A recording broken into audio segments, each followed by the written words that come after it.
বোর্ডের দিকে ফোকাস। যেটা বিষয় হচ্ছে এর আগের দিনে যেটা পড়িয়েছিলাম সেটা হচ্ছে পুং জননতন্ত্র। পুং জননতন্ত্রের যতগুলো পার্ট ছিল প্রত্যেকটা পার্টের নাম বলেছিলাম, আর শুধুমাত্র মুখ্য জননাঙ্গ যেটা ছিল শুক্রাশয় তাকে নিয়ে একটু বিস্তারিত আলোচনা করেছিলাম। আজকে যেটা বিষয় সেটা হচ্ছে পুং জননতন্ত্রের যে মুখ্য জনাঙ্গগুলো রয়েছে তাদেরকে নিয়ে একটু ডিটেলস আলোচনা করব।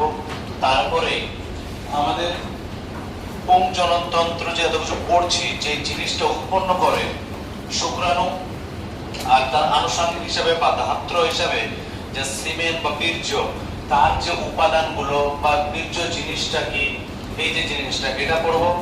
আর এই পুং জননতন্ত্রের প্রধান কাজ কি সেই কাজটা পড়ার পরে তারপর যদি টাইম থাকে তাহলে আমরা একটু হরমোনাল অ্যাকশনটা পড়ে নেব, যে পুং জননতন্ত্রের পিছনে হরমোন কিভাবে কাজ করে বা হরমোন কিভাবে এই জিনিসটাকে নিয়ন্ত্রণ করে। তো আশা রাখছি শেষ হবে। তো একটু পূর্বালোচনার উপর দিয়ে একটু আগের দিনের একটা জিনিস একটু দেখে নিই, যে আমাদের যে পুং জননতন্ত্র ছিল সেই পুং জননতন্ত্রের মুখ্যটা বাদ দিলে যে আনুষঙ্গিক, সেই আনুষঙ্গিকের মধ্যে প্রথমে ছিল নালিকা, তাই না? তার প্রথমে আমরা পেয়েছিলাম নালিকা। নালিকার পরে আমাদের ছিল বহিস্থ অঙ্গ। বহিস্থ অঙ্গ এবং আমরা সব থেকে শেষের দিকে পেয়েছিলাম কি? গ্রন্থি, তাই না? আচ্ছা, এবার এই নালিকার মধ্যে আমরা যাদেরকে পেয়েছিলাম বলতে গেলে সেটা হচ্ছে কারা কারা? এক হচ্ছে প্রথমে এপিডিডাইমিস। এপিডিডাইমিস, তারপরে আমরা পেয়েছিলাম ভাস ডিফারেন্স।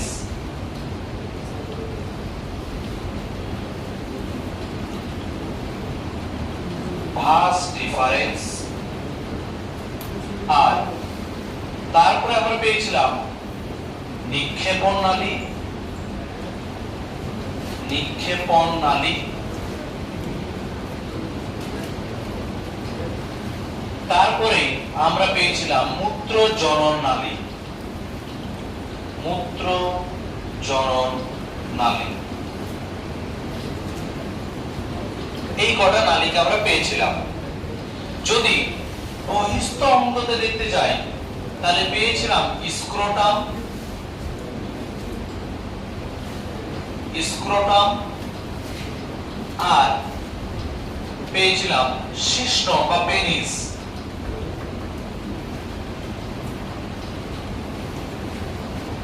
গ্রন্থির মধ্যে আমরা তিনটে গ্রন্থি পেয়েছিলাম, সেমিনাল ভেসিকেল,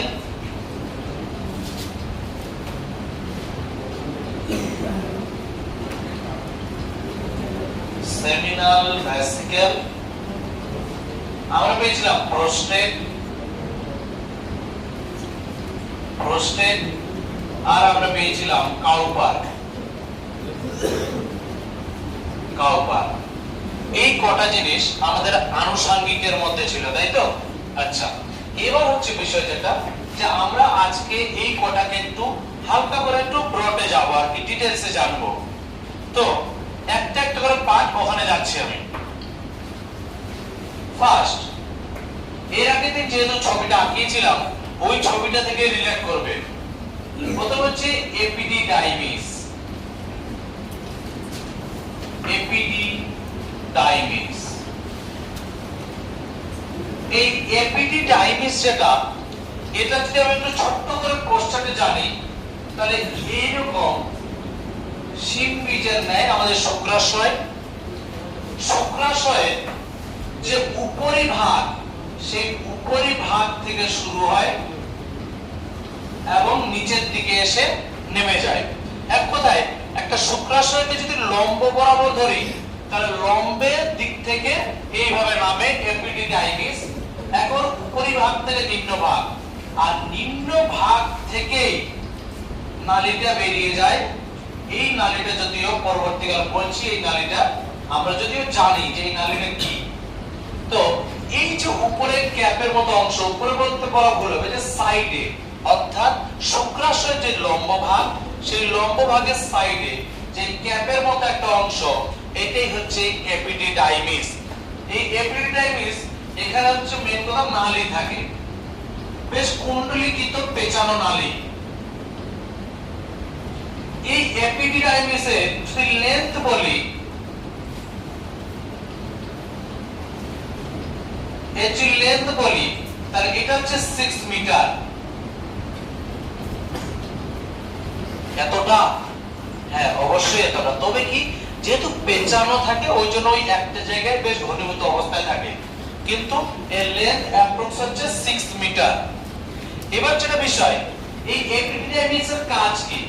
এটার কাজ হচ্ছে যে শুক্রাণু রয়েছে, শুক্রাণুকে সাময়িকভাবে সঞ্চয় করে রাখা, সাময়িক সঞ্চয় করে রাখা।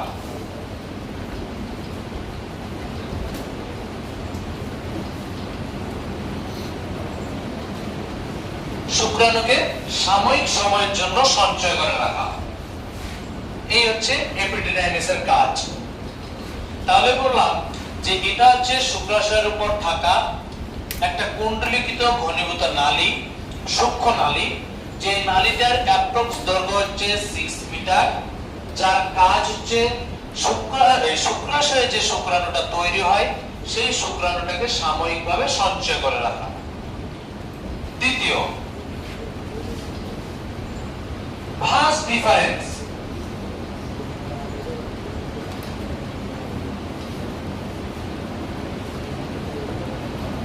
ভাস ডিফারেন্স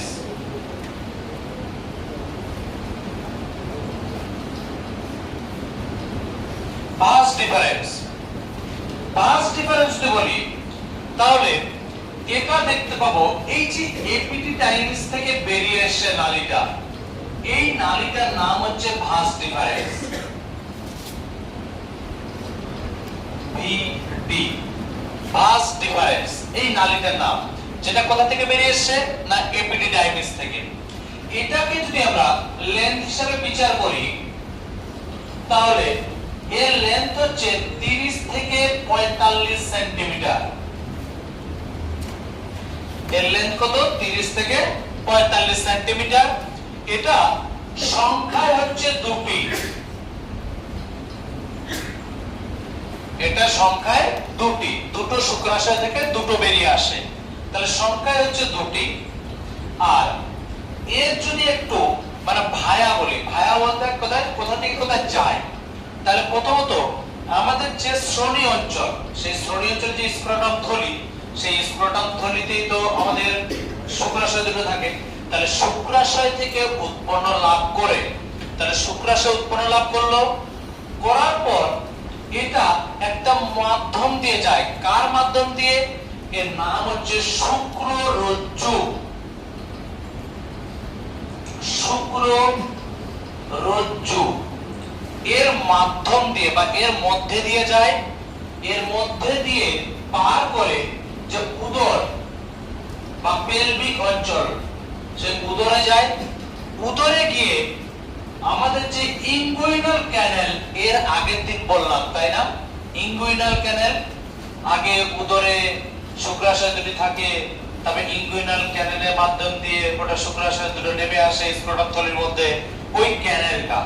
তাহলে ইনগুইনাল ক্যানেল,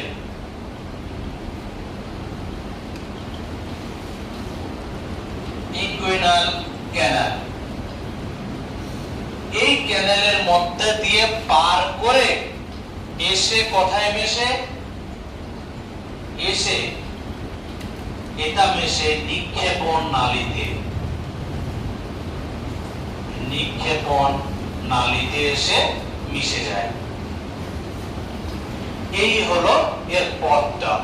বললাম এটা 30 থেকে 45 সেন্টিমিটার দৈর্ঘ্যে, এটা সংখ্যায় হচ্ছে দুটি। আর এটা হচ্ছে এর যদি বলি যে পথটা, তাহলে এই হচ্ছে শুক্রাশয় এপিডিডাইমিস থেকে উৎপন্ন লাভ করে, করার পর উপরের দিকে উঠে আসে কার মাধ্যম দিয়ে? না শুক্ররজ্জুর মাধ্যম দিয়ে। শুক্ররজ্জুর ইংলিশ নামটা হচ্ছে স্পারমাটিক কর্ড। স্পারমাটিক কর্ড জিনিসটা কি একটু করে বলছি। শুক্ররজ্জু পার করে উদর, সেখান থেকে ইনগুইনাল ক্যানেলের মধ্যে দিয়ে পার করে নিক্ষেপণ নালীতে এসে পতিত হয়। এই হচ্ছে একটা নালী। যেই নালীটার কাজ যদি বলি, তাহলে কাজ হচ্ছে শুক্রাণু পরিবহন করা। এর কাজ কি? শুক্রাণু পরিবহন করা। তাহলে কাজ হলো শুক্রাণু পরিবহন।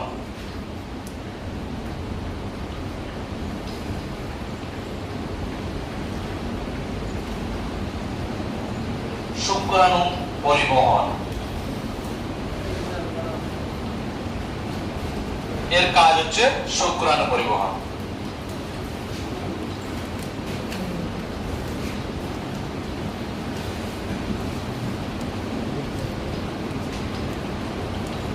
ওপরটা মেটাবো? আচ্ছা,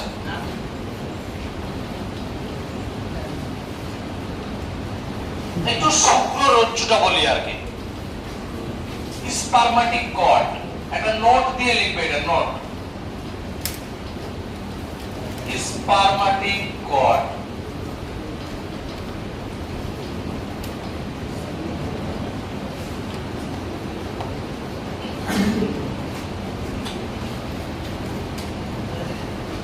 স্পারমাটিক কর্ড আর কিছুই না। কেমন বলি, একটু আমরা রিলেট করে বিষয়টাকে। এক মিনিট, কলম বন্ধ করে এদিকে। এটা সুইচ বোর্ড, তাই তো? সুইচ বোর্ডটাকে কল্পনা করো স্ক্রোটাম থলি হিসাবে, ঠিক আছে? পুরো সুইচ বোর্ডটা হচ্ছে স্ক্রোটাম থলি। এবার ওই সুইচ বোর্ডের মধ্যে কি সুইচ আছে, তো ওর মধ্যে থেকে যে কোনো দুটোকে ধরো, ওর মধ্যে দুটো সুইচ, ওটা হচ্ছে শুক্রাশয়, ঠিক আছে? এবার ওই শুক্রাশয় বা ওই সুইচটা থেকে তার গেছে কিনা, তার গিয়ে ধরো এই ফ্যানটাতে এসছে, এই ফ্যানটাতে একটা এসছে। তাহলে এবার বিষয় হচ্ছে ওই সুইচগুলো দিয়ে একটা কারেন্টের তার গেছে, একটা আর্থিং এর তার গেছে, ঠিক কিনা? তারপর একটা নিউট্রাল তার যায়। তো যদি আমরা দুটো করে কানেকশন দিই, তিনটা দিই না, তো এই রকম তারগুলো গিয়ে এবার দুটো সুইচ থেকে কি দুটো দুটো করে চারটা তার এসছে, এখানে দুটো এসছে, এখানে দুটো এসছে। এই যে বিষয়টা, যে দুটো জায়গা থেকে চালনা হচ্ছে কিভাবে, ওই তারগুলোর মাধ্যম দিয়ে না? ঠিক তেমন এই যে শুক্রাশয়, এ কি শুধুমাত্র খালি স্ক্রোটাম থলিতে বসে আছে? তার সাথে কি বোর্ডের কানেক্টিভিটি নেই? অবশ্যই থাকবে। প্রথমত ওই শুক্রাশয়ের সাথে একটা হরমোনাল কানেকশন থাকবে, এক কথা মানে ব্লাডের কানেকশন থাকবে। রক্ত তো পরিবহন করতে হবে, নাহলে অক্সিজেন কোথা থেকে পাবে? তাহলে একটা ব্লাডের কানেকশন দিতে হবে। তাহলে ব্লাড যদি কানেকশন দিতে যাই, তাহলে অবশ্যই শিরা ধমনী পাঠাতে হবে। তারপরে আমরা যে এই যে আমাদের এই অঙ্গটা থাকার কারণ কি, আমরা যেন রিপ্রোডাকশন করতে পারি। তো রিপ্রোডাকশন কখন করতে পারবো? যখন আমাদের যে একটা স্নায়বিক নিয়ন্ত্রণ, যে একটা অপর জেন্ডার বা অপর একটা সেক্সে যে মানুষকে দেখলে যে একটা উদ্দীপনা, সেই উদ্দীপনা কে দিবে? আমার ব্রেন দিবে। তো ব্রেন যে সিগন্যালটা পাঠাবে, কার মাধ্যমে পাঠাবে? নার্ভের মাধ্যম দিয়ে। তাহলে নার্ভের মাধ্যম দিয়ে কোথায় পাঠাবে? শুক্রাশয়ে পাঠাবে। তাহলে এই যে বিষয়গুলো, প্রথমত ওখানে রক্তনালী যাচ্ছে, তারপরে ওখানে কি যাচ্ছে? নার্ভাস সিস্টেম যাচ্ছে। তাহলে এই যে সব নালীগুলো এই থলিটাতে এসে যুক্ত হচ্ছে আস্তে আস্তে। একটা ধরো শিরা গেল, তারপরে এখানে একটা ধমনী আসলো, তারপরে এখানে নার্ভাস সিস্টেম আসলো। তাহলে এই সব নালীগুলো আসলো। এই সব নালীগুলো মিলে এই যে একটা জিনিস গঠন করছে, একটা নালীর মতো একটা অংশ গঠন করছে, এইটাকে বলা হচ্ছে শুক্ররজ্জু বা স্পারমাটিক কর্ড। বোঝা গেল স্পারমাটিক কর্ড কি? স্পারমাটিক কর্ড আর কিছুই না। স্পারমাটিক কর্ড মানে হচ্ছে রক্তনালী, নার্ভাস সিস্টেমের জন্য নার্ভ। তারপর হচ্ছে যেমন লসিকা যে নালী হয়, লসিকা তো আলাদা নালী হয় আমরা জানি। তাহলে লসিকা বাহ, রক্তবাহ, তারপর নার্ভাস সিস্টেম, এই সব মিলে যে একটা কর্ড বা একটা তারের মতো সৃষ্টি করছে, এই জিনিসটাকেই বলা হয় শুক্ররজ্জু বা স্পারমাটিক কর্ড। বোঝা গেল? আর এই ভাঁজ ডিফারেন্সটা কার মাধ্যম দিয়ে যায়? এই শুক্ররজ্জুর মধ্যে দিয়েই আমাদের যে উদর, তার মধ্যে উঠে আসে। বোঝাতে পারলাম? বোঝা গেছে? তাহলে স্পারমাটিক কর্ড আর কিছু না, এটা হচ্ছে রক্তবাহ, লসিকাবাহ, তারপর হচ্ছে স্নায়ু, স্নায়ু নার্ভ যেটা, তারপরে হচ্ছে যেমন আমি বললাম ভাস ডিফারেন্স, এই সমস্ত মিলে ভাস ডিফারেন্স এরা মিলে যে নালী গঠন করে, যে নালী গঠন করে এইটাকেই বলা হচ্ছে শুক্ররজ্জু বা স্পারমাটিক কর্ড। বোঝাতে পেরেছি সবাইকে? এই ব্যাকবেঞ্চার্স বুঝে গেছে?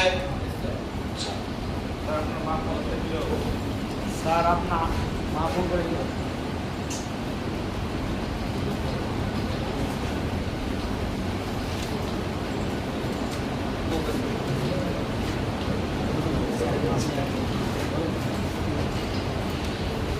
স্যার আপনার মা ফোন করে দিল। দ্বিতীয় হচ্ছে নিক্ষেপণ নালী।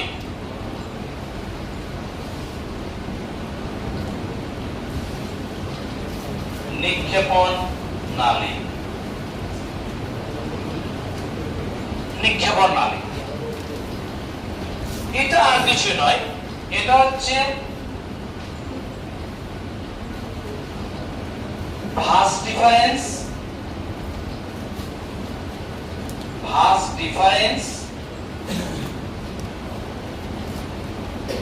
এবং সেমিনাল, সেমিনাল ভেসিকেল থেকে নির্গত নালীর মিলিত রূপ, মিলিত রূপ যা পরবর্তীতে মূত্রনালীতে এসে মেশে, মূত্রনালীতে এসে মিলিত হয়, মূত্রনালীতে এসে মিলিত হয়। এর আগের দিন আমি ছবিটা দেখিয়েছিলাম যে উপর থেকে ভাস ডিফারেন্স আসছে আর এইখানে বেশ ফুলের মতো বা পাতার মতো একটা সেমিনাল ভেসিকেল ছিল, ওখান থেকে নালীটা বেরিয়ে আসলো, দুটো এক জায়গায় যুক্ত হলো, একটা গাছের মতো বেরিয়ে আসলো, এদিকে একটা গাছের শাখার মতো বেরিয়ে আসলো, এক জায়গায় মিলিত একটা কমন নালী বের করে দিল। ওই কমন নালীতে এসেই মিলিত হয় মূত্রনালীর সাথে। তাহলে ওই যে দুটো শাখা বলেছিলাম এর আগে, ভি আকৃতি, ভি আকৃতির যে দুটো শাখা, ওই শাখাটাই হচ্ছে নিক্ষেপণ নালী। এই নিক্ষেপণ নালীর আর কিছু কাজ নয়, এর কাজ হচ্ছে কি বীর্য। বীর্য কেন বলছি? এতক্ষণ ধরে শুক্রাণু পরিবহন করলাম, কারণ শুক্রাণু এনে তো ছেড়ে দিল, তারপর সেমিনাল ভেসিকেল থেকে সেই সান্দ্র তরলটা বের করে দিল, যে শুক্রাণু আর সান্দ্র তরল এক জায়গায় এসে মিলিত হয়, সেটা বীর্যতে রূপান্তরিত হলো, এবার সেই বীর্যটা পরিবহন করা। এর কাজ হচ্ছে বীর্য পরিবহন করা, বীর্য পরিবহন করা, এই হচ্ছে নিক্ষেপণ নালী।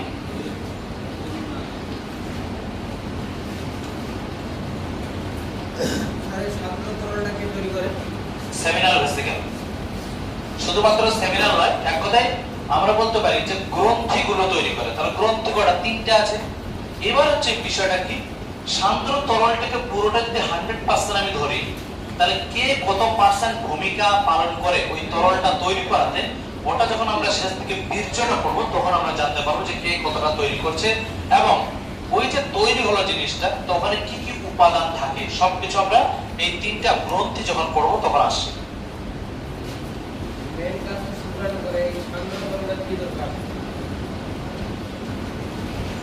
আচ্ছা, ডিফেন্স সিস্টেম বলে একটা জিনিস হয়, ঠিক কিনা? একটা কথা মনে রাখবি যে যুদ্ধ যখন লড়তে যায়, আমি চাই যে যত সমস্ত ট্যাঙ্কার মানে মেশিন গুলো আছে তাদেরকে যুদ্ধে নামিয়ে দেবো, সৈন্যবাহিনী থাকার কি দরকার? কেন রাখে? ট্যাঙ্কার গুলোকে যেন কেউ আঘাত না করতে পারে। তার জন্য কি বলে না যে এই তোরা এখন তো বর্তমানে জেনজি, আমরা যদিও জেনজি, যে আমাদের কি আমরা এখন বর্তমানে যেটা বিশেষ করে গেমে আমরা মধ্য সেটা হচ্ছে ফ্রি ফায়ার, পাবজি। তো বলে না ভাই আমি রাশ করতে যাচ্ছি, আমাকে শুধু কভার দিবি। কেন? যে তুই হয়তো একটা এনিমিকে টার্গেট করছিস, কিন্তু ওরও তো দলটা আছে, ও তো তোকে ব্যাক করে টার্গেট করতে পারে। তার জন্য তোকে কভার দেওয়ার জন্য পাশে ও থাকছে। এই হচ্ছে বিষয়, যে শুক্রাণুর এতটা ক্ষমতা নেই যে ও একাই গিয়ে ডিম্বাণুকে নিষিদ্ধ করবে, বলে যেন বাইরের পরিবেশে টিকে থাকতে পারে। তার জন্য এক কথায় সিমেন্ট হিসেবে পাঠানো হয়। তো এটাই পরবর্তীকালে আসছে ব্যাপার। নালিকার মধ্যে শেষ যেটা, সেটা হচ্ছে মূত্র জনন নালী। মূত্র জনন নালী, আস্তে মূত্র জনন নালী। এটা লেন্থের দিক থেকে 20 সেন্টিমিটার হয়ে থাকে।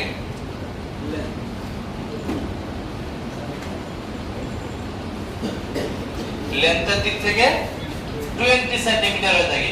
হতাশার কারণ নাই, 5 সেন্টিমিটার শরীরের মধ্যেই থাকে, 15 সেন্টিমিটার বাইরে থাকে।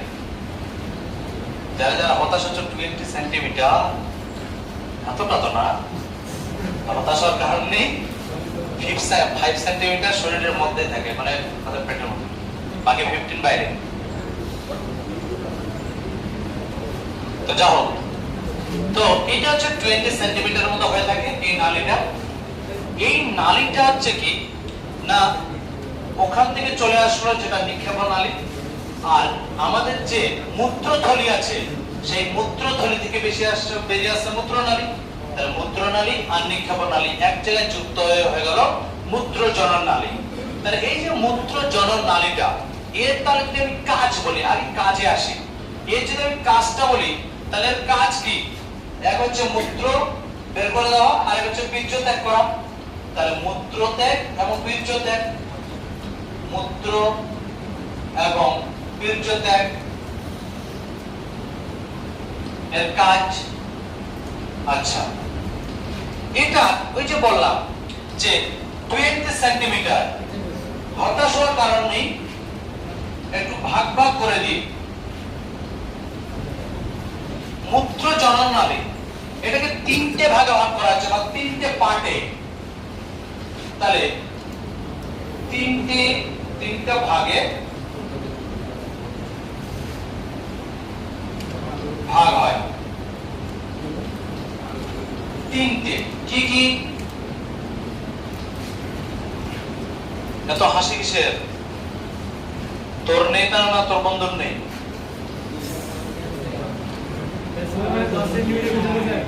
হ্যাঁ, 10 সেন্টিমিটার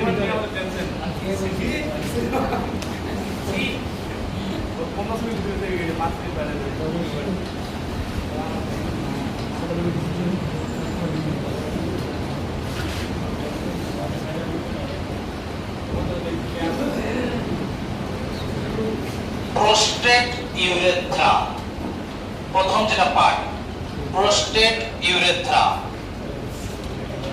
এটা হয়ে থাকে 4 সেন্টিমিটার। প্রোস্টেট ইউরেথ্রা 4 সেন্টিমিটার হয়ে থাকে। কেমন? একটু এদিকে আসি, ওদিকে চলে গেলে দেখতে পাবি। এর আগের দিনে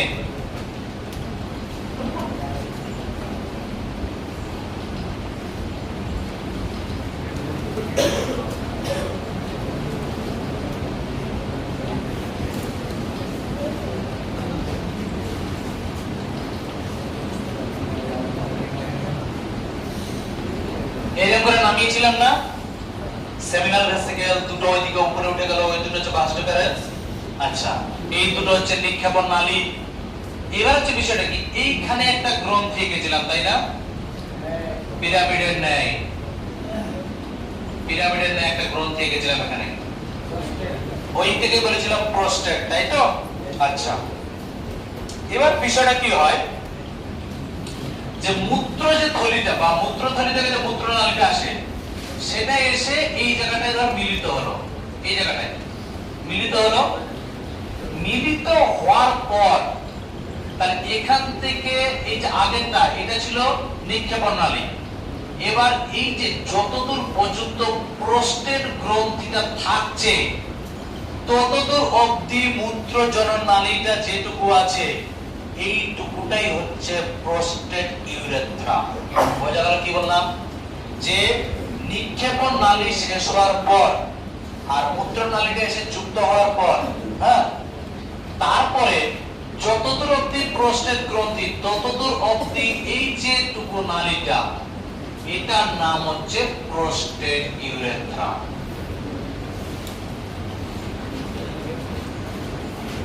বোঝা গেল? ওইটুকু অংশটা 4 সেন্টিমিটার দৈর্ঘ্য, ওইটুকু হচ্ছে প্রোস্টেট ইউরেথ্রা। ঠিক আছে? আচ্ছা, সেকেন্ড পার্ট মেমব্রেনাস ইউরেথ্রা।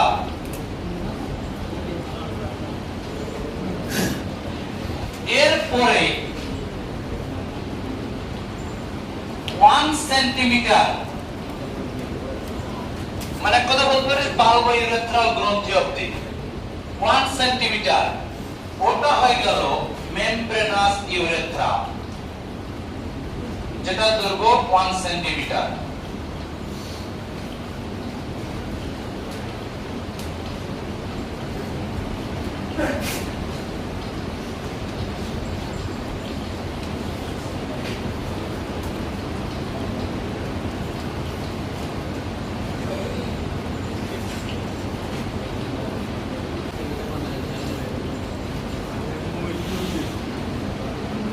তারপরে আসছে পিনাইল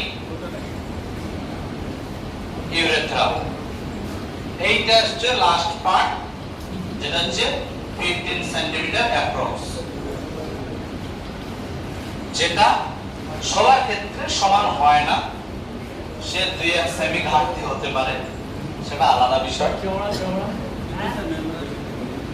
কার চওড়া লাগবে? এই দলটা বলে না বলতে পিনাইল ইউরেথ্রা। ঠিক আছে তো? ঠিক আছে, পিনাইল ইউরেথ্রা 15 সেন্টিমিটার। তাহলে এই হচ্ছে 20 সেন্টিমিটারের গল্প। ঠিক আছে?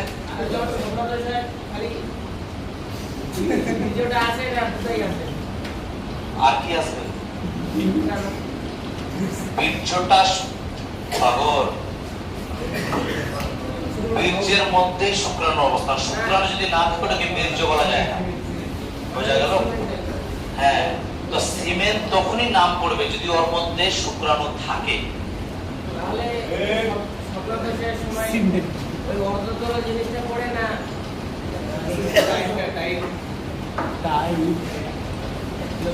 বীর্য আমি বলে দিচ্ছি, বীর্য তো এই বীর্যের মধ্যে বীর্যটা তো 100%, তো 100% এর মধ্যে 4 থেকে 5% হচ্ছে বীর্য, শুক্রাণু।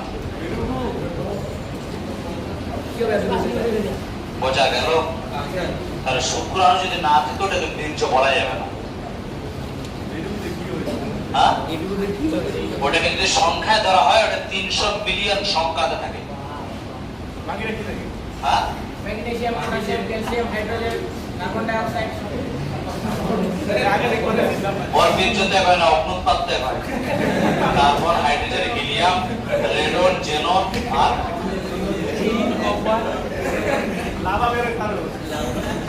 আস্তে সাথে কলম না ধরলে এরকমই হবে।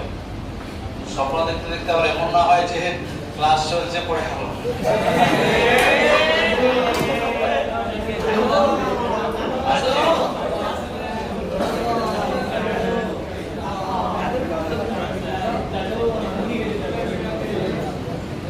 আচ্ছা, আস্তে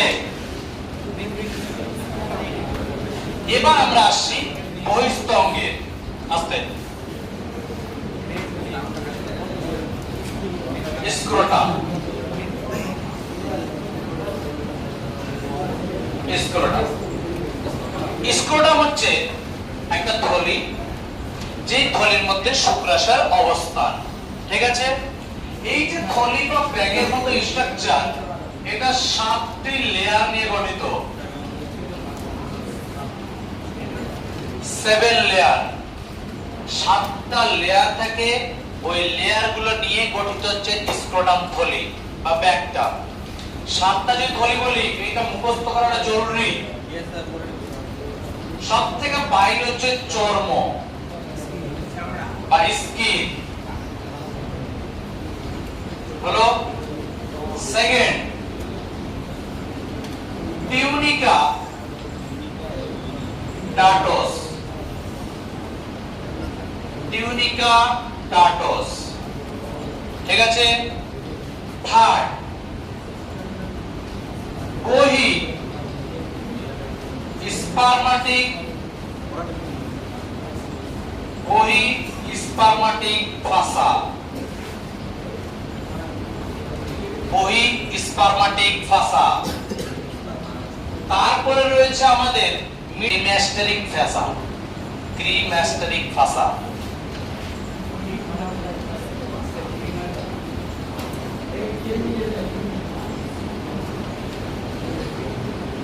ক্রিম্যাস্টেরিক ফাসা। তারপর রয়েছে কি অন্তঃস্পারমাটিক ফাসা, অন্তঃস্পারমাটিক ফাসা। কটা হলো? 5টা। 5টা তো লাস্ট যেটা আছে সেটা হচ্ছে টিউনিকা ভ্যাজাইনালিস।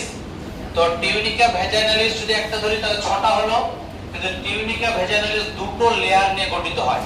সেটা হচ্ছে টিউনিকা ভ্যাজাইনালিস, অবশ্যই লিখবি যে টিউনিকা ভ্যাজাইনালিস।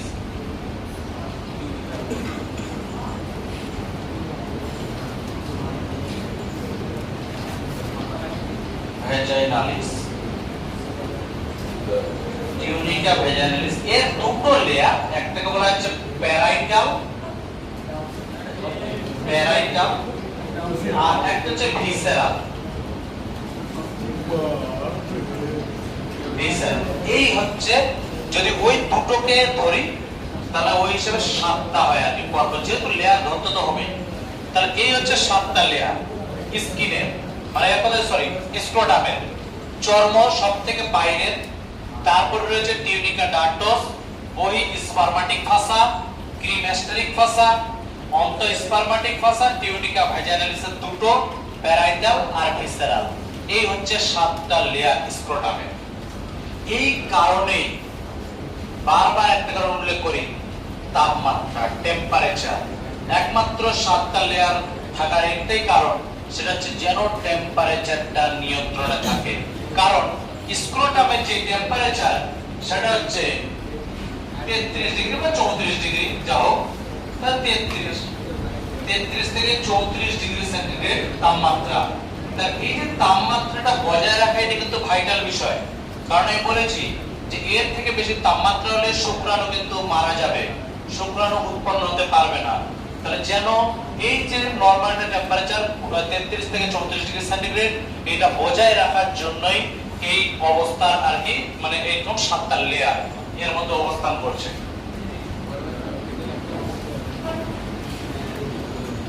এবার একটা ছোট্ট বিষয়, আমরা অনেকে বলতে গেলে শুনেছি, হয়তো এই বয়সে অনেকে কেউ আক্রান্ত হয় না, তবে এই বয়সটা কিন্তু ভাইটাল। কেন বলি?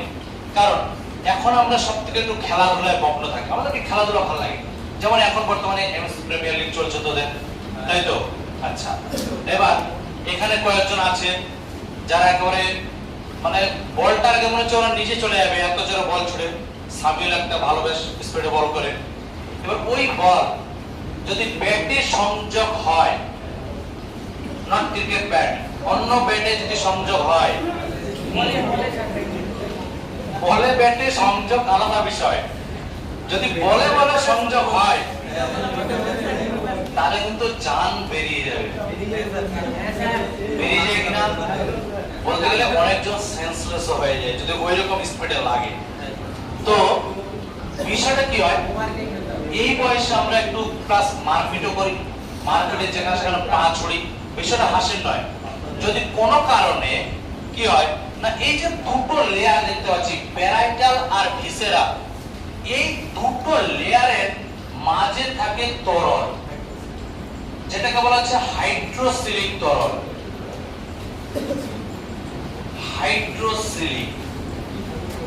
হাইড্রোসিলিক তরল। এবার বিষয়টা কি হয়, এই দুটো লেয়ার যদি কোনো কারণে আঘাতপ্রাপ্ত বা ক্ষতিগ্রস্ত হয়, তাহলে এই দুজনের মাঝে যে হাইড্রোসিলিক তরল, এটার পরিমাণটা বাড়তে থাকে। বাড়তে বাড়তে একসময় কি হয়, স্ক্রোটাম থলিটা ভুলে যায়, যেটাকে আমরা একটা রোগ বলেছি, সেটা হচ্ছে একশিরা। চিনি কিনা একশিরা? তো এই একশিরা রোগে কিন্তু আমরা আক্রান্ত হতে পারি। এটা শুধুমাত্র আমি খেলাধুলার জন্য বললাম না, আরো কারণ আছে। তবে এই বয়সটা যদি তোমরা এই বয়সে আছো, একটু জাস্ট সচেতন করে দেওয়া যে এই বয়সে যদি কোনো কারণে আঘাতপ্রাপ্ত বা কোনো কিছু হয়, তাহলে এই যে হাইড্রোসিলিক তরল বা প্যারাইটাল ভিসেরাল স্তরের মাঝে যে তরলটা থাকছে, এই তরলের পরিমাণ যদি বাড়ে, তাহলে দুটো লেয়ারের মাঝে তরলটা বেড়ে যায়, তখন দেখবে বেশ মানে স্ক্রোটাম থলিটা ধপসা ধপসা মনে হবে, ওই যে মনে হয়, কারণ তরল জমে থাকে। এটাকে বলা হয় একশিরা রোগ। তো হ্যাঁ, ওটাকে বলা হয় মানে একশিরা, তো একটা ডাক নাম বলতে হবে। তো এই হচ্ছে বিষয়, স্ক্রোটামের ব্যাপারে বললাম। আর যেটা বললাম যে স্ক্রোটাম থলিটা শরীরের সাথে লেগে থাকে, ওই যে একটু আগে বললাম শুক্ররজ্জু, ওই শুক্ররজ্জুটাই কিন্তু বলতে গেলে শুক্ররজ্জুর বাইরে এই স্ক্রোটাম থলিটার লেয়ারটা আর কি চারিদিকে। বোঝা গেল? এই হচ্ছে স্ক্রোটাম। এবারে এর কাজ হচ্ছে কি, শুক্রাশয়কে ধরে রাখা।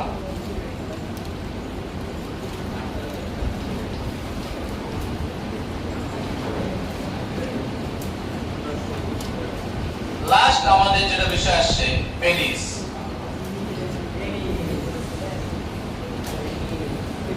পেনিস বা শিশ্ন। পেনিস বা শিশ্ন এটা হচ্ছে পুরুষদের সঙ্গম অঙ্গ বা প্রধান সঙ্গম অঙ্গ। প্রধান রিপ্রোডাক্টিভ বলিনি, কিন্তু সঙ্গম অঙ্গ বলেছি। রিপ্রোডাক্টিভ আর সঙ্গম দুটো আলাদা জিনিস। তো পেনিস হচ্ছে পুরুষদের প্রধান সঙ্গম অঙ্গ, যেটা হচ্ছে কি না, এর যদি আমরা সাইজ বলি, তাহলে এটা হচ্ছে 10 to 13 সেন্টিমিটার।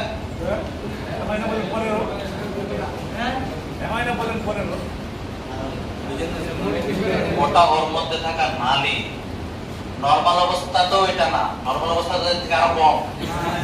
এটা ইরেকশন, ইরেক্ট অবস্থায় বললাম আমি, যে এটা হচ্ছে 10 to 13 সেন্টিমিটার। বোঝা গেল?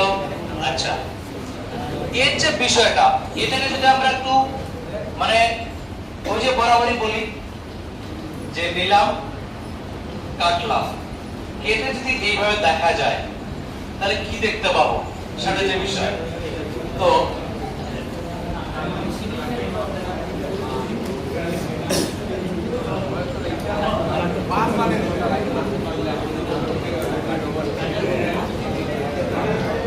আস্তে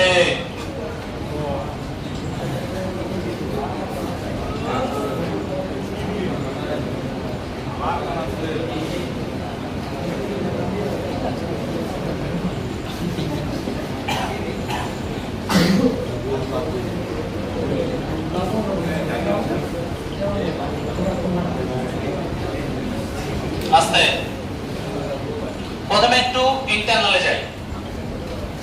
ইন্টারনালে যদি যাই, তাহলে ইন্টারনালে দেখতে পাবো যে আমাদের বেশ কিছু এখানে মাসেল রয়েছে।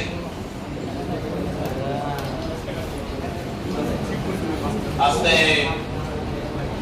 এইরকম মাসেল রয়েছে। তো এই পেনিসের মধ্যে দুই ধরনের মাসেল পাওয়া যায়। দুটো মাসেল একটু চিহ্নিত করি। সাইডে দুটোতে গ্রিন করলাম, হ্যাঁ, এটা জাস্ট চিহ্নিত করে নেন। ভাবিন না যখন তিল হয়েছে, তিল না, এটা জাস্ট চিহ্নিত করে নেন। এটাও তিল্লা, এটা যে মিডলে। তো মিডিলে যে পেশিটা বা মাসেলটা দেখতে পাচ্ছি আমরা, এর নাম হচ্ছে কর্পাস স্পঞ্জিওসাম। Corpus spongiosum. আর সাইডে যে দুটো, যারা কর্পাস স্পঞ্জিওসামকে ঢেকে রাখে, এদের নাম হচ্ছে কর্পোরা ক্যাভার্নোসা। কর্পোরা ক্যাভার্নোসা। এই দুই ধরনের মাসেল আমরা দেখতে পাই। কারো দেখতে পেয়েছিস? তোর ছবিটা দেখে আসছে? আর অন্য দেখে নিয়েছে নাকি? কর্পোরা ক্যাভার্নোসা আর কর্পোরা স্পঞ্জিওসাম। তো এই হচ্ছে দুটো মাসেল যারা পেনিসের মধ্যে অবস্থান করে। ঠিক আছে, এবার যেটা বিষয় বলি, এবার এর মধ্যে দিয়ে যাচ্ছে নালীটা, যেটাকে আমরা বলি মূত্রজনন নালী, তাই তো? মূত্রজনন নালী চলে গেল। ঠিক আছে, এবার এই যে দুটো অংশ যদি সেম হয়, আমার ছবিটা আঁকাতে একটু ছোট বড় হয়ে গেছে, এই দুটো অংশকে বলা হয় গ্ল্যান্স পেনিস। Glans penis. আর গ্ল্যান্স পেনিসের উপরে আমাদের যখন ছোট থেকে বেশ একটা ভালো একটা সুন্নতি কাজ, এটাকে সুন্নত বলি আমরা, বা আমরা বলে থাকি যে খাতনা দেওয়া। খাতনা দেওয়া, তো খাতনার সময় আমাদের কি করে, আমাদের যে এক্সটার্নাল বলতে গেলে একটু অধিক আমাদের চামড়ার স্তর থাকে, সেটাকে ছোট থেকে কেটে ফেলা হয়। তো তারপরে কি করে, কিছুটা চামড়াকে ওখানে পল্টিয়ে জড়িয়ে রাখানো হয়। তো এই যে সাইডে যে চামড়া যে জড়ানো থাকে গ্ল্যান্স পেনিসের উপরে, সেটাকে বলা হয় প্রিপিউলস।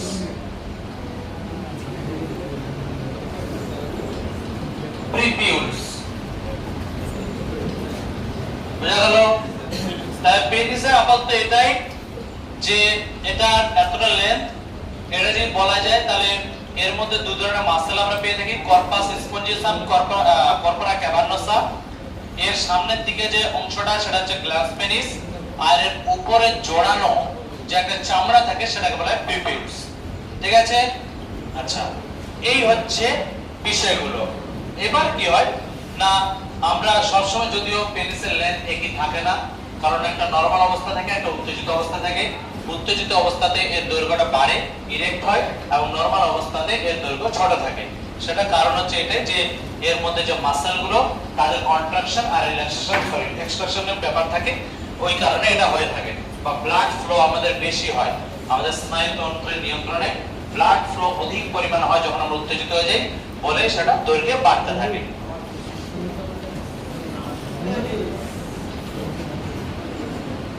ঠিক আছে,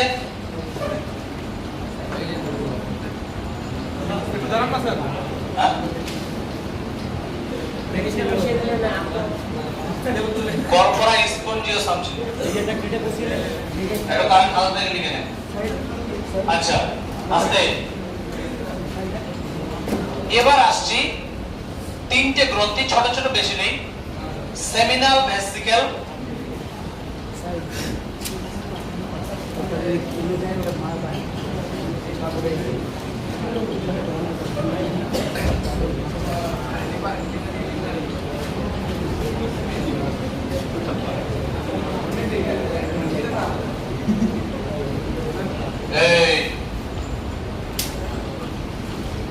এত কথা কিসে?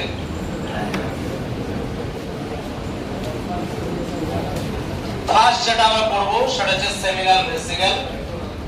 আমরা দেখতে পাচ্ছি এই যে দুটো, এই দুটো হচ্ছে সেমিনাল ভেসিকেল। এরা কি করে না, ওই যে নালীটা দেখতে পাচ্ছি আমরা, সেই নালীর মাধ্যম দিয়ে শুক্রাণু আসে।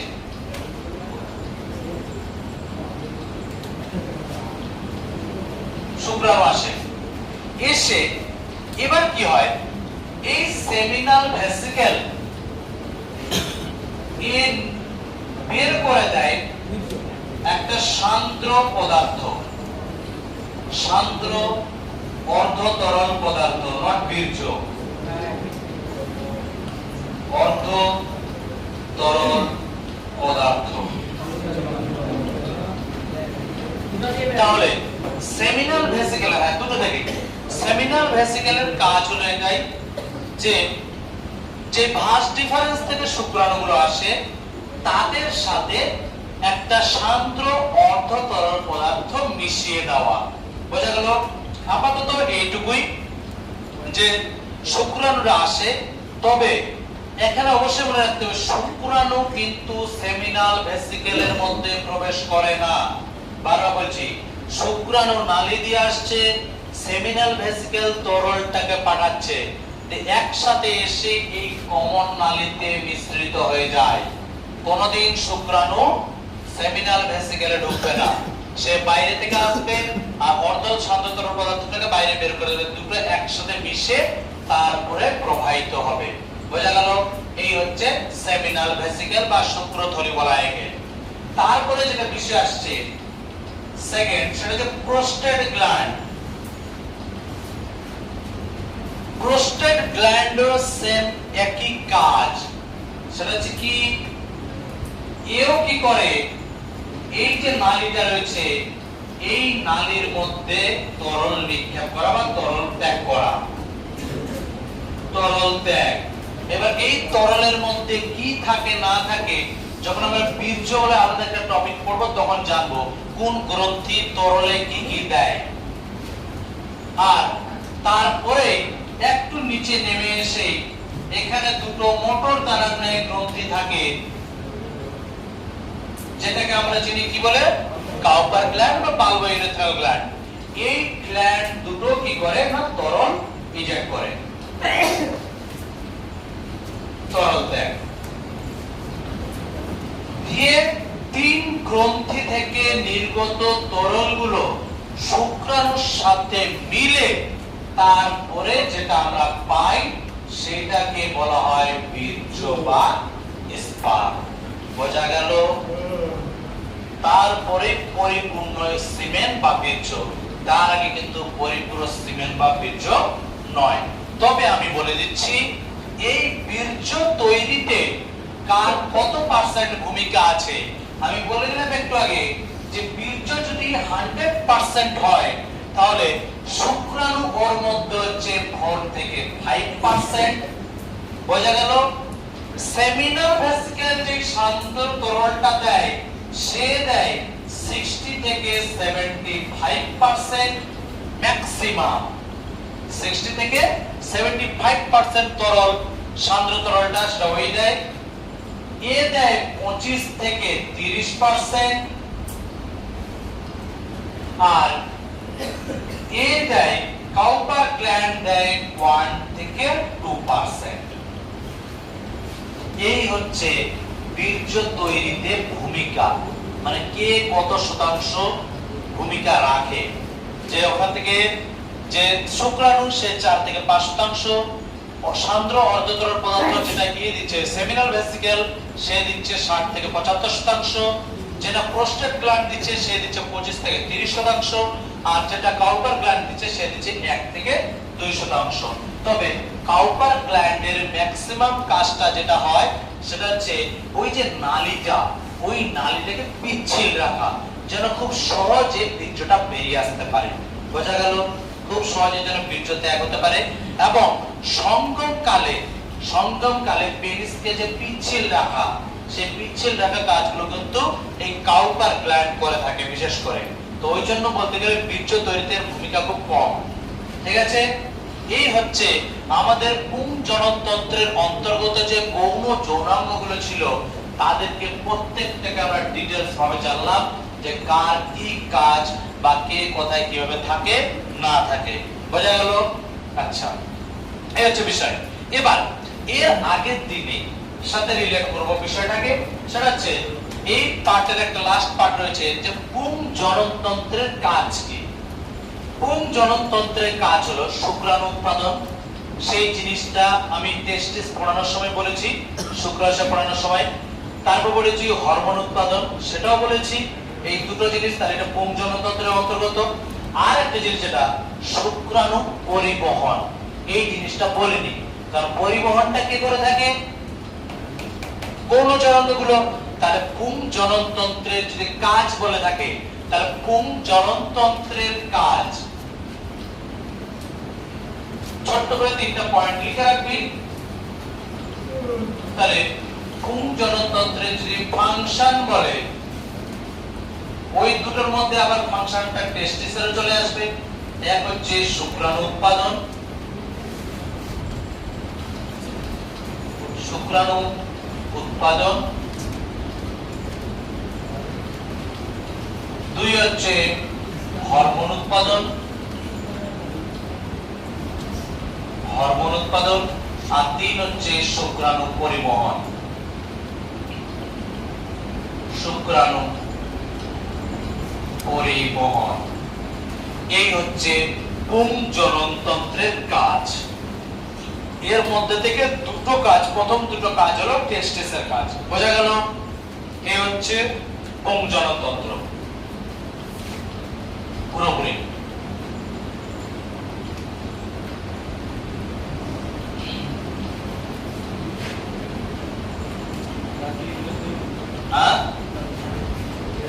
শেষ, প্রায় শেষ বলতে গেলে 5টা মিনিট।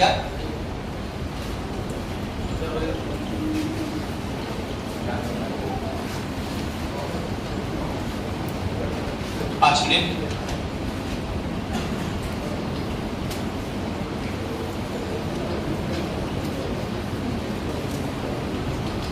বীর্য বা সিমেন। বীর্য বা সিমেন কি? যদি একটা সংজ্ঞায় আসে কি বলবো? যে পুরুষ থেকে নির্গত বা পুরুষের শিশ্নের মধ্যে থাকা পুংজনন নালী থেকে নির্গত সান্দ্র সাদা যে তরল পদার্থ, সেটাই হচ্ছে কি বীর্য। বোঝা গেল কি বললাম? পুংজননতন্ত্রে বা পুরুষের শিশ্নের মধ্যে থাকা পুংজনন নালীতে মূত্রজনন নালী থেকে নির্গত ঈষৎ সান্দ্র তরল পদার্থ বা অর্ধ তরল পদার্থ, সেটাই হচ্ছে বীর্য। এবার যেটা বিষয় আসে যে বীর্যের পিএইচ যদি বলি, তাহলে পিএইচটা কিন্তু একবার ব্লাডের মতোই 7.3, ব্লাডে 7.4 না, 7.4। তো এর 3 হয় 4 হয়। তার মানে এটা থেকে বোঝা যাচ্ছে যে এটা তো অবশ্যই ক্ষারীয়। মেয়েদের বীর্য হয়, তাহলে পিএইচ হচ্ছে 7.3, যেটা হচ্ছে ক্ষারীয় প্রকৃতির। ঠিক আছে? আচ্ছা, দ্বিতীয় এর উপাদান, এর উপাদানগুলো কি কি?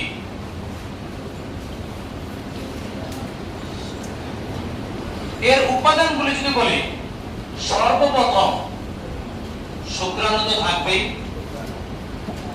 শুক্রাণু এটা থাকছে। ঠিক আছে? যেটা কে দিচ্ছে? শুক্রাশয় দিচ্ছে।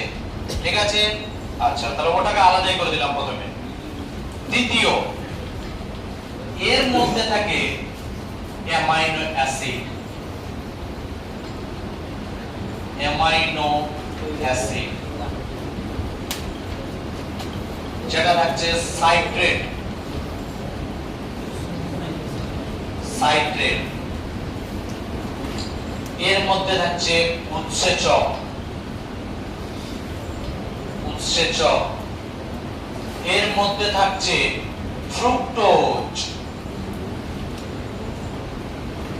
ফ্রুক্টোজ। এর মধ্যে থাকছে গ্যালাক্টোজ,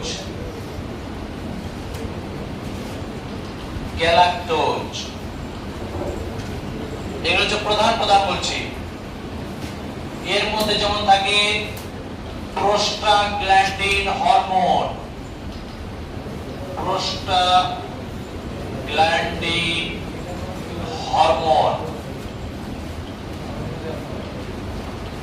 এর মধ্যে যেমন থাকে ভিটামিন সি,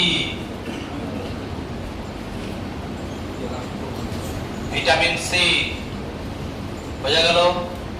সবই তো ভালো ভালো জিনিস দেখতে পাচ্ছি স্যার। সুলেমান, সবই তো ভালো ভালো জিনিস, শরীরের পক্ষে উপকার, ক্ষতি হয় না, বাট এটা থেকে কোনো পুষ্টি লাভ হয় না, এটা হজম হয় না, মানে ডাইজেস্ট হয় না। যেমনই খাবে তেমনই বেরিয়ে যাবে। তোরা খাবেন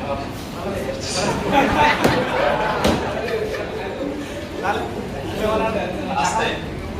এবারে যে বিষয় ছোট্ট করে বলে দিই একটু, কারণ আমি বই তো পাবি যে যদি কোনো মেয়ে ধর্ষণ হয় আর কি, তো তোর টেস্টটা কিন্তু ফ্রুক্টোজ দিয়ে করে, কারণ তরলে শুধুমাত্র ফ্রুক্টোজ পাওয়া যায়, মানে বীর্য তরলে শুধুমাত্র ফ্রুক্টোজ পাওয়া যায়, তাছাড়া ফ্রুক্টোজ কিন্তু আর তরলে থাকে না, বোঝা গেল?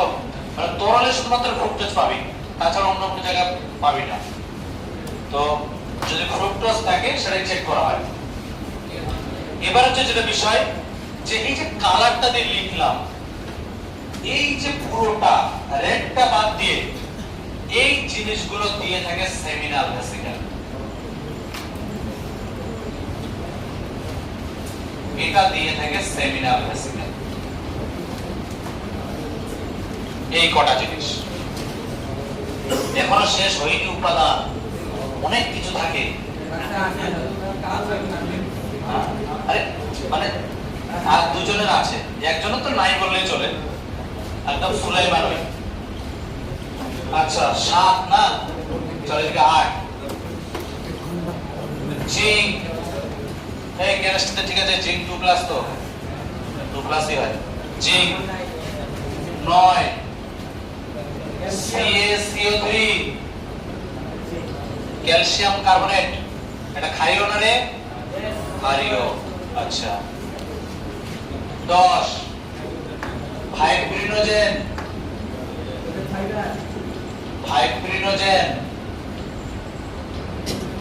হলো। আচ্ছা 11,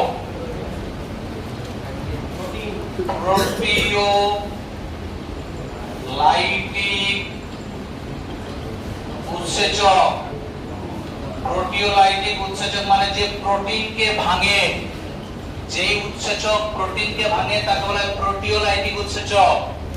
ফাইব্রিনোজেন হচ্ছে এটা ফাইবার প্রোটিন না, প্রোটিন, রক্তের মধ্যে থাকা প্রোটিন।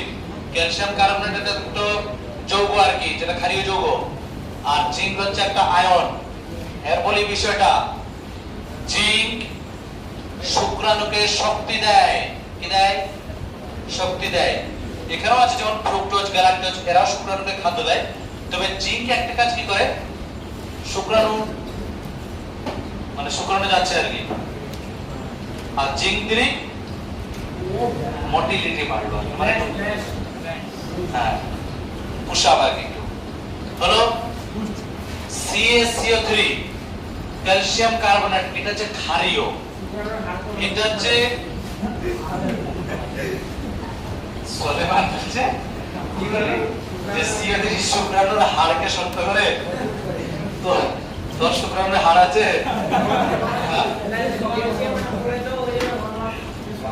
এটা হচ্ছে বিষয়টাকে আমি বলি যে ফিমেল রিপ্রোডাক্টিভ সিস্টেম যখন আমরা পড়বো তখন জানতে পারবো যে ফিমেলের যে ভ্যাজাইনাল অংশ বা যোনি অংশ সেটা হচ্ছে নেচারের দিক থেকে অ্যাসিডিক। এবার ওই যে বললো একটু আগে সুলেমান যে স্যার শুক্রাণুটা শুধু তো বের হতে পারতো, ওটা বীর্য রূপে কেন বের হচ্ছে? ওই যে বিষয়টা বললাম যে ভ্যাজাইনাল যে পার্টটা বা ভ্যাজাইনাল অংশটা, যোনি অংশটা, সেটা হচ্ছে অ্যাসিডিক। এবার ওই অ্যাসিডিক পরিবেশে কিন্তু শুক্রাণু বেঁচে থাকতে পারবে না, বলে কি ও একটা তরলের সাথে মিশে যাচ্ছে। কেন? ওটা হচ্ছে অ্যাসিডিক পরিবেশ আর এ কি ক্ষারীয়। তাহলে ক্ষার যখন অ্যাসিডে যাবে দুটোই মিলে কি হবে? নিউট্রাল, পশম। আর পশম যখন হয়ে গেল শুক্রাণু বেশ এগিয়ে গেল। অনেক সময় এমনও হয় এটা নিঃসৃত হওয়ার পরও ভ্যাজাইনাল অংশে অনেক শুক্রাণু মারাও যায়, তারপরেও টিকে থাকতে পারে না প্রসম করার পরও। তাহলে ভাব কতটা নাজুক। তারপর যদি বলি আমরা কি XY ক্রোমোজোম দিয়ে তৈরি না? X ক্রোমোজোম স্ট্রং হয়, Y ক্রোমোজোম দুর্বল প্রকৃতির হয়। তারপরও আমরা তৈরি। এক্স ক্রোমোসোম স্ট্রং হয়, ওয়াই ক্রোমোসোম খুবই দুর্বল হয়। বোঝা গেল? তো এটা ওই কারণ। ফাইব্রিনোজেন এর কারণ কি স্যার? এটা কেন দেয়? এটা এই কারণে দেয়, ধর সঙ্গম হলো, বীর্য দিলি, ঠিক আছে, এর বীর্য দিলি, এর বীর্য দেওয়ার পর দেখা গেল যে ডিম্বাণুটাকে নিষিদ্ধ করে দিল, ঠিক আছে। ডিম্বাণু যদি নিষিদ্ধ হয়ে যায় তাহলে কি মেয়েটার বা মায়ের পেটে কি হবে? ভ্রূণটা অবশ্যই তৈরি হবে, ভ্রূণ তৈরি হলো। এবার ভ্রূণ তৈরি হওয়ার সাথে সাথে দুইটার মনীষী না, বিজ্ঞ না, বা মিস্টার ইন্ডিয়া চশমা লাগানো নেই যে ভিতরে দেখতে পাবি কি হচ্ছে না হচ্ছে, তা তুই জানিস না। এবার পরবর্তীকালে তুই দেখা গেল আবার তোর পার্টনারের সাথে সঙ্গম করলি, তাহলে সঙ্গম যখন করবি তখন তো আবার বীর্য ত্যাগ হবে। তাহলে ওই বীর্যটা যেন আবার মেয়েটার রিপ্রোডাক্টিভ সিস্টেমের না, মানে যোনি পর্যন্ত যায়, তার ভেতরে যেন না যেতে পারে, তার জন্য কি একটা গেট তৈরি করতে হবে। তো তো তোদের পড়িয়েছিলাম যদিও যে মেয়েদের যে এরকম একটা পার্ট থাকে এইরকম, এইটাকে বলা হয় সার্ভিক্স, তাই না? সার্ভিক্স। এই ফাইব্রিনোজেন কি করে? এই জায়গায় একটা ব্লকেজ করে দেয়, এই জায়গায় একটা ব্লকেজ করে দেয় যেন বীর্যটা আর ভিতরে ঢুকতে না পারে। বোঝা গেল? Safety first, safe drive safe life, ঠিক আছে। আর এটা হচ্ছে কাজ আছে যখন শুক্রাণু পড়াবো তখন, ঠিক আছে। এবার আসি, এই যে আসতে হয়ে গেল, শেষ তো, আসতে দাঁড়ান শেষ করে দিই। এই যে গ্রিন কালার, এটা দেয় প্রোস্টেট গ্ল্যান্ড, এটা দেয় প্রোস্টেট গ্ল্যান্ড।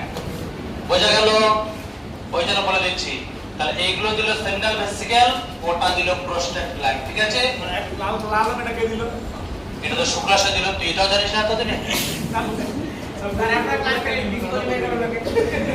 ও থাকে না, আজকে দেখাবি ওকে, আজকে নিয়ে দিল ওকে দেখাবি, হাতে দিয়ে দেখাবি। থার্ড যেটা বিষয়, লাস্ট 12 নাম্বার, এদিকে লিখে দিচ্ছি। লাস্ট যেটা হচ্ছে 12 নাম্বার, সেটা হচ্ছে মিউকাস। আরে মিউকাস এক ধরনের, এটা একটা তরল পদার্থ, কেন রে? এটা মিউকাস। এই যে সেল, এই মিউকাস, এই মিউকাসটা দিয়ে থাকে হচ্ছে কাউপার গ্ল্যান্ড।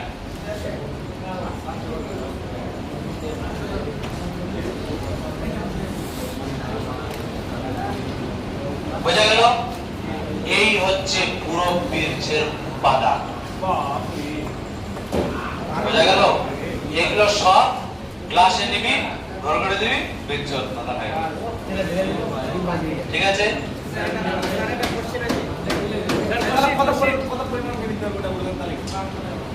এবার এত কিছু মিশালি, কষ্ট করলি, এই সব কিছু মিলিয়ে তারপর তো তুই ত্যাগ করবি কিনা?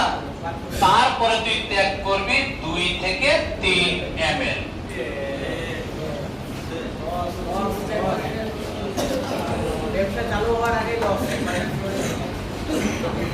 এই হচ্ছে 2 থেকে 3 ml আমরা বীর্য ত্যাগ করে থাকি।